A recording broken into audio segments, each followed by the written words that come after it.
Pennsylvania, the birthplace of American democracy. It was the state where the Declaration of Independence and the Constitution were signed. It's also the state where football fans booed Santa Claus. But I'll always have love for you, Eagles. It's the home of the steel industry and the football franchise that matches the grit of the city. Enough about the east and the west side of Pennsylvania. In the middle, you have, Amish. Not really sure, but I do know there's a whole town dedicated to chocolate. Also, don't forget about the very real legends that came out of Pennsylvania, like Rocky Balboa and Michael Scott. That's what she said! Pennsylvania is also possibly the best state in the US for roller coasters. It's loaded from north to south, east to west, with unique theme parks. I've ridden 32 coasters here and have been to just about all of the good parks except for Lakemont and Sesame Place, so you won't see Skyliner, Leap the Dips, or Oscar's Wacky Taxi on this list. You also won't see Steel Curtain on here since nobody's ridden it yet, and I won't get on it until next year. I also didn't get to ride Flying Turn since it was closed on my visit to Knoebels, or Skyrocket since it was down when I went to Kennywood last year. I didn't put any thought or bias into this list in particular. I have all of my credits ranked up from 1 to 390, so I basically filtered the list by the state of Pennsylvania, and Excel spit out the results. Remember, this is all based on my opinion, but I am going to put this trigger warning up because there's definitely some things that you guys will not agree with, but I ask that you stay with me through the whole thing. So let's get this started. Here are my top 20 favorite coasters in Pennsylvania.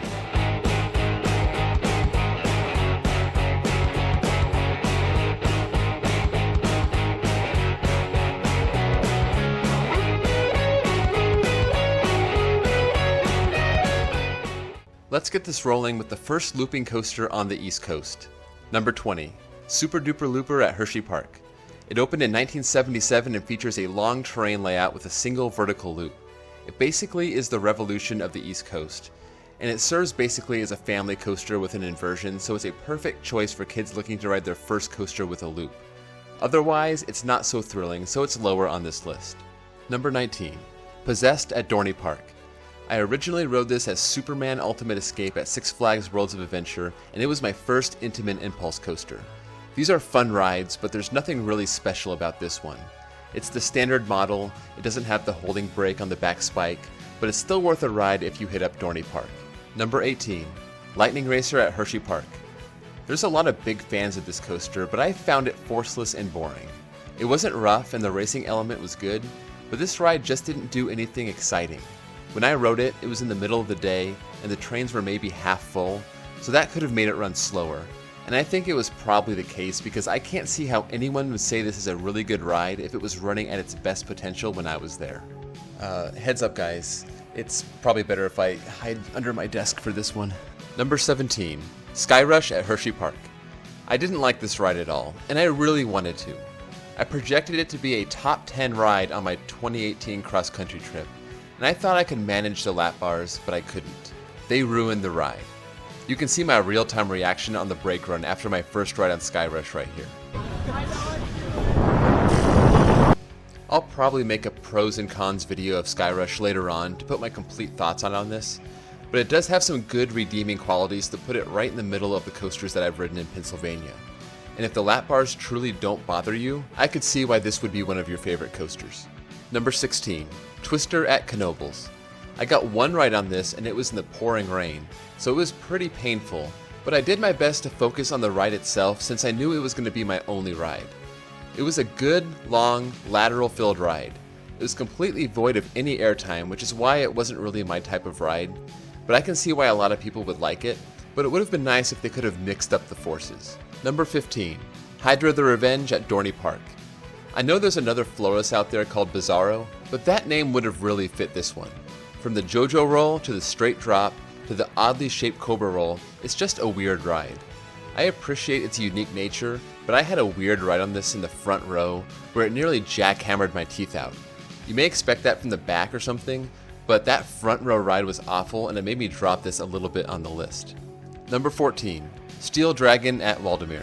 I am a big spinning coaster fan, and these Maurer spinners are really good. They're comparable to the Gerstlauer ones in terms of size and layout, but these have seats facing away from each other, and they're a little more compact and intense. Number 13, Laugh Track at Hersheypark. This is the same ride as Steel Dragon, but just in a giant building with some funky neon theming that adds just a little bit to this ride. This was the longest line of the day during my trip to Hersheypark, and that speaks to its bad capacity, but it was worth it to get out of the heat for a while. Although that line was made longer by a girl who threw up on the station platform as she was leaving, so be careful with these spinners if you have a weak stomach. Number 12. Impulse at Knoebels. This is a zero vertical chain and vertical drop looping coaster, comparable to a Gerstlauer Eurofighter. This packs a lot into a small footprint and less than 2,000 feet of track, including a cobra roll, vertical loop, and an inline twist. And best of all, it has lap bars. It's a weird fit for Knoebels since it's their only major steel coaster, but it's a good supporting coaster in the park. Number 11. Jackrabbit at Kennywood. I was so impressed with this nearly 100-year-old coaster. It was super smooth, used the terrain to perfection, and the double down is just an amazing element. Though if you're not in the back row, it's not quite as strong. The loading for this is typical for an old coaster. You get to choose your seat, but it's first come first serve, so if you're the last one getting on the train, you have to take whatever seat is left. If you can get the back, do it for that double down. Number 10. Thunderbolt at Kennywood. This is another masterful train coaster that's pushing 100 years old, but it's even longer and more complete than Jackrabbit. This is the best wooden coaster at Kennywood, and its status is enhanced by its interaction with Phantom's Revenge. It runs pretty smooth, but I did have one ride last year that got a little rough, but it's nothing to complain about for a coaster that was built in 1924. Number 9. Steel Force at Dorney Park. This is a huge, long Morgan Hyper that features a 205-foot drop and lots of airtime hills. It's a fun ride, but for my 2018 rides, the airtime was pretty non-existent. After riding Magnum, which has a similar finale, this left me a little disappointed. I rode in the front and the back, and the airtime just wasn't there, so that drops this down a little bit from where it could be. Number 8. Talon at Dorney Park. This is the best coaster at the park. A solid B&M invert whose defining feature is an extreme low-to-the-ground turn, and despite having only 4 inversions, it still feels like a long ride. Number 7. Great Bear at Hersheypark. This absolutely exceeded my expectations. This also just has 4 inversions and has less than 3,000 feet of track, but it starts with a helix before that first drop and has a great setting along the water, and it's nestled in the area around Skyrush, Comet, Super Duper Looper, and the Skyride. I had to get back on this for a rewrite at the end of the day since I was so impressed with this invert. Number 6. Fahrenheit at Hersheypark. What a weird Intamin coaster. It's kind of a cross between a Gerstlauer Eurofighter and a B&M sit-down coaster since it starts with a vertical lift and has a beyond vertical drop, but then flies through 6 inversions including a cobra roll and double corkscrews. It's a good ride with good elements and a great drop. Number 5. Ravine Flyer 2 at Waldo. This was pretty hyped up for me as one of the best wooden coasters in the country, and it was kind of a letdown. I rode this 4 times in a row, and it's not too rough, but there were parts where the train would hit a valley and it would result in the lap bar stapling me. Now there was one ride where the lap bar actually came up a few clicks on one of those valleys, and I got to experience all the great airtime this ride has to offer. It's just too bad that it took a lap bar malfunction in order to get some great airtime. Number 4. Comet at Hersheypark. Why does nobody talk about this coaster? I found this almost to be on the level of Phoenix in terms of great airtime with just a buzz bar.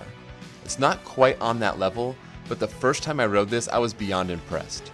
It was also right after my disappointing first ride on Skyrush, which probably helped it a little bit, but I rode it later in the day and I was equally impressed. This is a great classic coaster.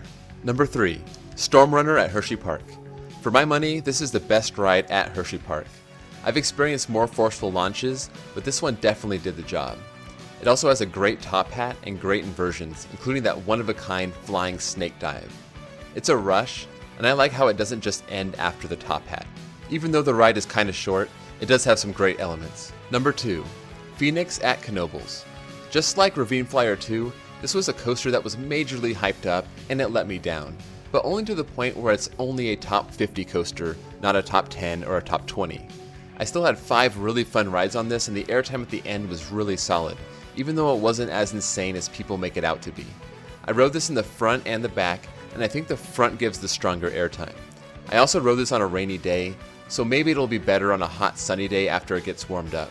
So it's a really good ride even if it's not really elite. Number 1. Phantom's Revenge at Kennywood. This was my 300th coaster, and I was more than happy to have this coaster hold that spot. This is a very smooth speed machine with a unique layout, and it ends with some amazing pops of airtime. The lap bars are great, They give you plenty of room to fly. The two big drops don't really give any airtime, but the speed you get on the second one, cutting under Thunderbolt, is insane. I'm really happy that it's a smooth ride because if it ran like an old arrow at the bottom of that drop, you would come off with a major headache. So the first half showcases its speed, and the second half is all about airtime. It's a short ride, but it's not a huge deal for me. It's in my top 30 overall, and for now, it's my favorite coaster in Pennsylvania. Let me know what you think of this list. Please keep the Skyrush obscenities to a minimum. Also tell me what your favorite coasters are in the state of Pennsylvania, and I'll see you guys all next time.